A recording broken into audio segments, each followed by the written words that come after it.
Teaching number 222. You see that the Master's departure is very close, and for this reason you cry in silence because you have become accustomed to my loving words. But I tell you, I will not leave without first giving you my last lesson, and thus you will not be clumsy in conveying my teachings. Great trials of pain are coming, and your prayer can achieve much in those hours of bitterness. Unite in your spiritual work, obey my orders, because I do not want your faults and disobedience to be printed in the golden book. In this time the number of those called has grown to be great. Every time I appear among you, new hearts come to swell these ranks, which resemble tombs, because they keep a dead person inside, which is their own heart. But pain purifies the spirits, that is why many will not incarnate again. They will go to other worlds to occupy themselves with the missions assigned by their Father. I come to help you in your regeneration, so that when you detach yourself from this world, you do not have to atone for your faults but rather arrive before the Supreme Judge, clean of all stains.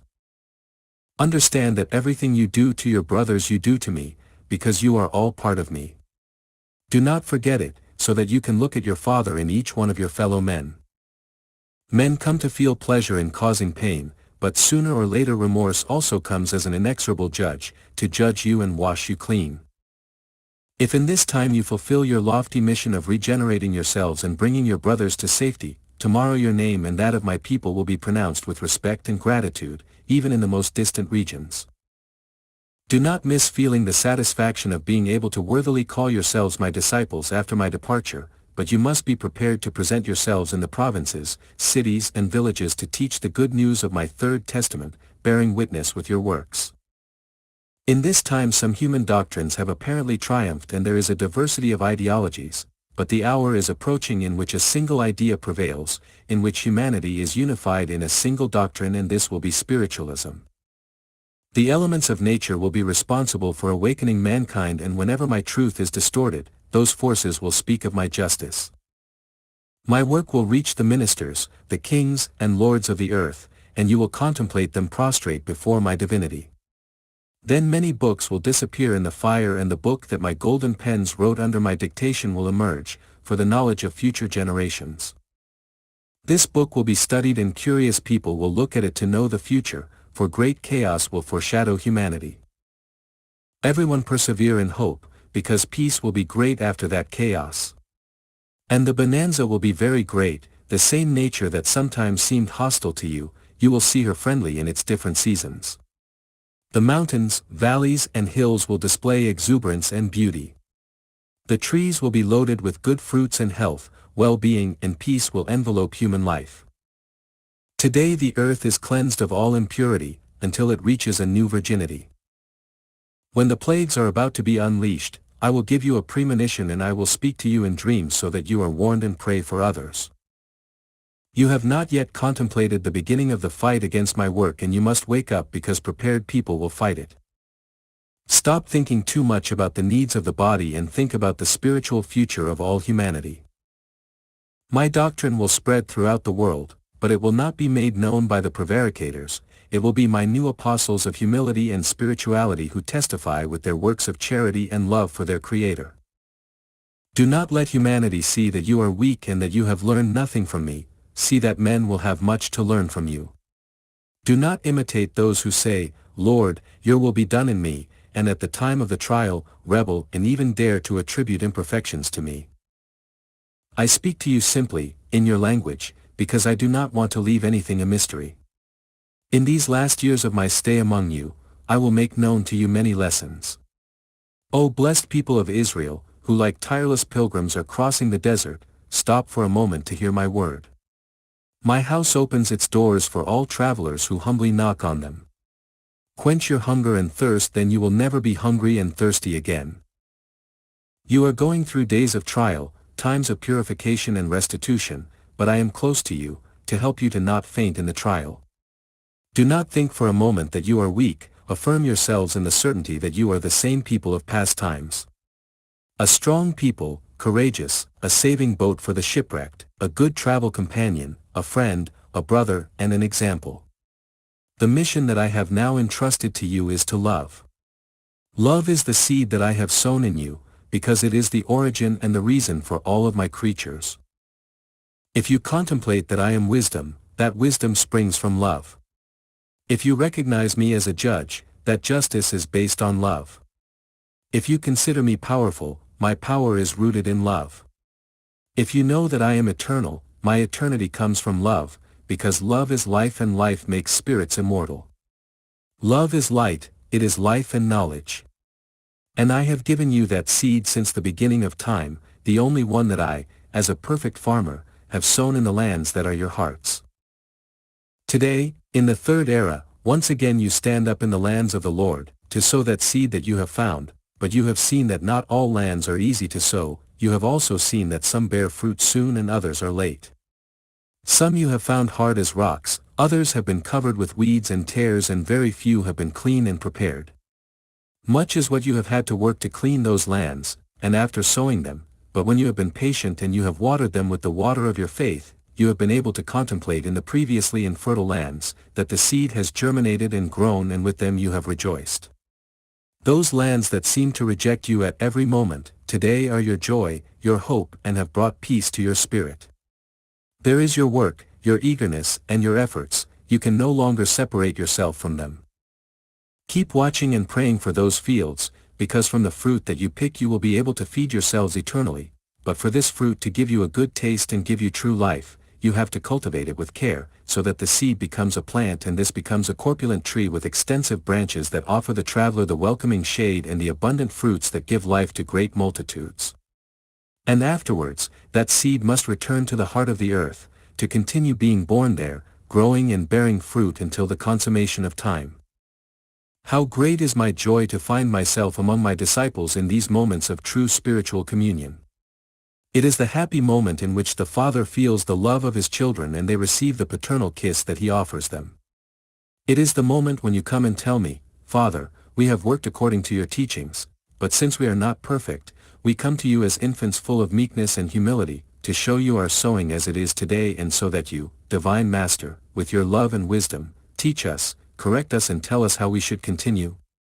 Point out to us what we have done wrong, to correct it with your help and, once prepared by your charity, let us show humanity your work, without adding to or subtracting from it in any way.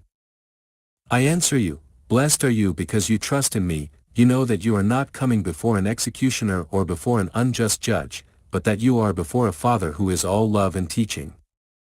I give you one more lesson, so that you prepare yourselves and take advantage of my words until the last moment, so that you remain after 1950, as teachers and guides of humanity. The world is subject to trial, the nations feel the full weight of my justice that falls upon them. And my light, my voice that calls you, is felt in all humanity. Mankind feels my presence, they perceive my universal ray that descends and rests on them, and they raise their spirit towards me to ask me, Lord, in what time do we find ourselves? What do these trials and bitternesses that have come to us mean, Father? Do you not hear the clamor of this world? You said you would come back, how long until you will come, O Lord? And in every sect and religion, the spirit of my children rises and they seek me, they invoke me, they ask me and they wait for me. And when they, due to their unpreparedness, fail to feel me, their faith weakens, they become confused and blaspheme. And I tell you that it is long overdue that your emissaries cross the borders of your nation to reach them, as precursors of my teaching giving the good news, helping them to understand the meaning of the trials, the reason for the chaos in which humanity lives. You have been sleeping, people, letting time pass and you have concretized yourselves only to savor the sweetness of my word, to receive my prodigies, to listen to my forgiveness that caressed you at every moment, without remembering that in those very moments in which you were enjoying peace, there are millions of your brothers, who are confused and lost in their faith, who walk without God and without law, who lack daily bread and spiritual food. While you gather with your brothers, with your children, wives or husbands around your table to savor your delicacies, there are thousands of scattered families, who see their homes destroyed by the wars that have ignited human passions and ambition. Many parents have been left without children, many mothers have no support for their little ones, there are many orphans who for a long time have been deprived of contemplating the dear face of their parents, widows who have gone mad with pain, multitudes of men who have been imprisoned, who find themselves draining a chalice of bitterness, eating only a crust of bread that is not enough to feed their body.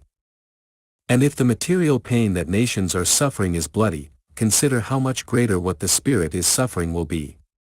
Truly I tell you, they are already drinking the dregs of the most bitter chalice. Get up, O people, prepare yourselves in prayer, so that you go with your thoughts, like larks of peace to those nations, and open the doors of light, reason and justice to those peoples. I am preparing you, but first I wanted to purify you. Remember that to reach me, how many tests you had to go through and how much bitterness lashed your spirit and your body. Illness in some, misery in others, rejection of loved ones, their neglect or their estrangement. Pain in all its forms, like a very bitter chalice, was drunk by you in order to purify yourselves.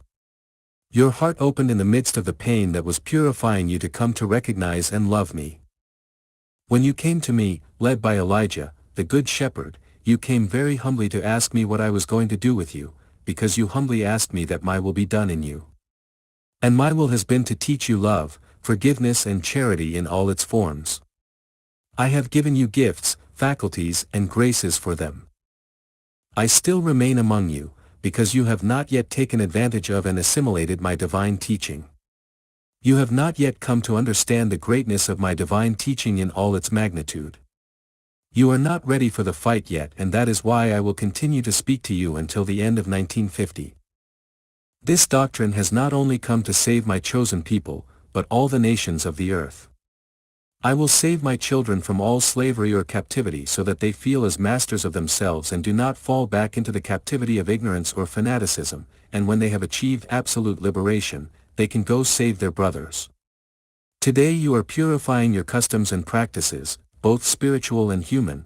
Later you will go to execute the same work with humanity, but I must warn you that you must do it with humility, without boasting of spiritual elevation, with meekness that reveals the purity of your purpose, with true love in your works. Go to fulfill your mission full of firmness and trust in me, and do everything that you had not done in past times, so that you leave your work finished and you can finally reach the spiritual fulfillment that awaits you.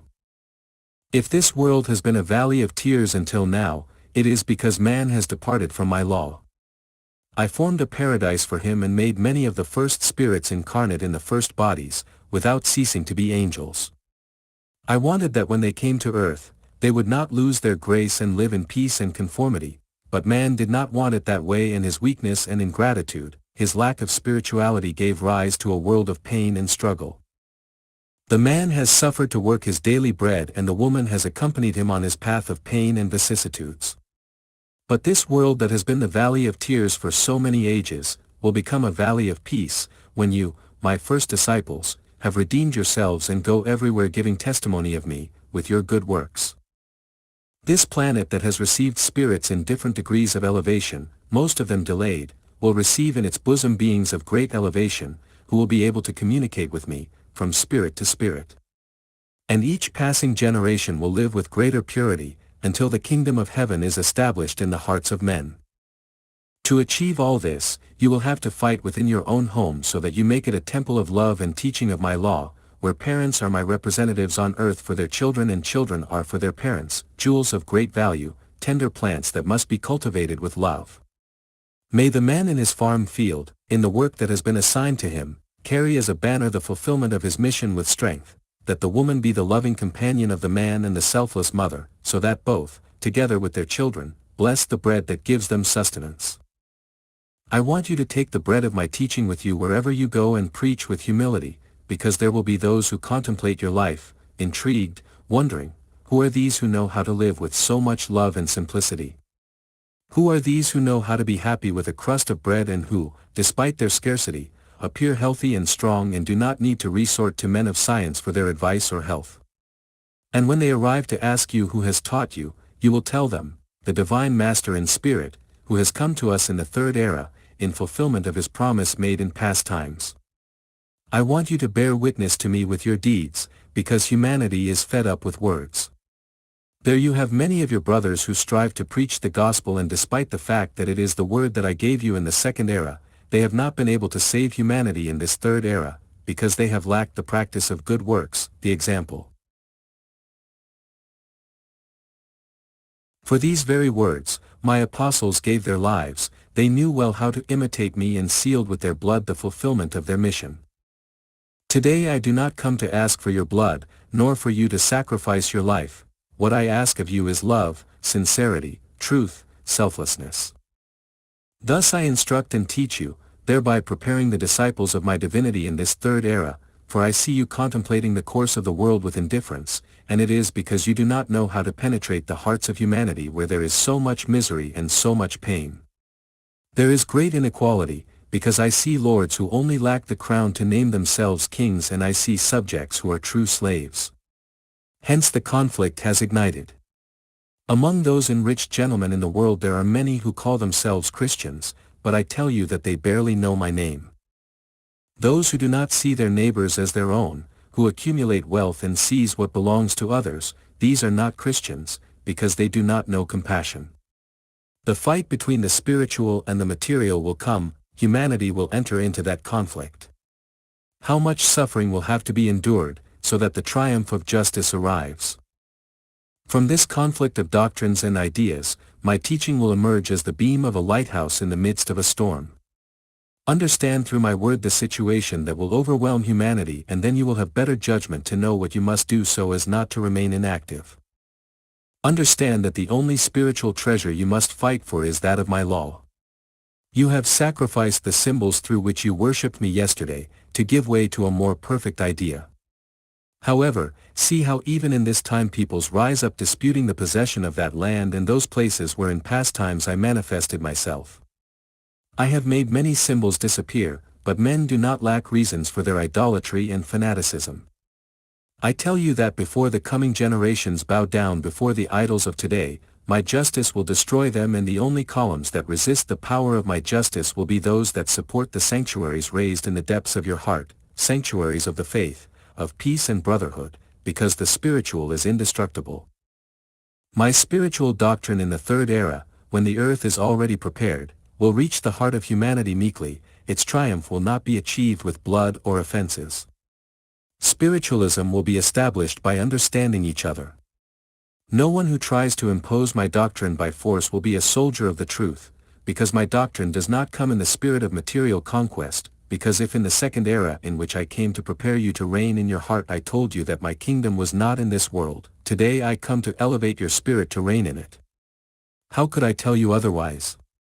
My doctrine rests on foundations of love, but you have forgotten it, and that is why I have told you that it was necessary for me to return among men to remind them of the forgotten law, the one that your ancestors loved and for which many martyrs and apostles died thinking of you. My sacrifice of that time was not enough, and here I am again. New apostles are needed, and soon I will send them with the divine seed. Like the winds that go from one end of the earth to the other, so will my doctrine spread. My envoys will not go alone, a world of invisible beings will accompany them, like armies of light, to make their path more prodigious, and in truth they will be heard by all. Disciples, learn from me until the time comes when you must get up to teach my lessons to your brothers and sisters. Know now that after the year 1950 has passed you will no longer enter into this ecstasy to speak, for by then it will suffice for you to raise your thoughts to the Father with the preparation I have taught you, so that words of light may flow from your lips. Develop your gifts so that you may learn to receive my inspiration. I give you this lesson, so that you study it carefully and analyze its essence, which will be useful to you tomorrow, when you have to teach your brothers and sisters with my doctrine of love. My peace be with you.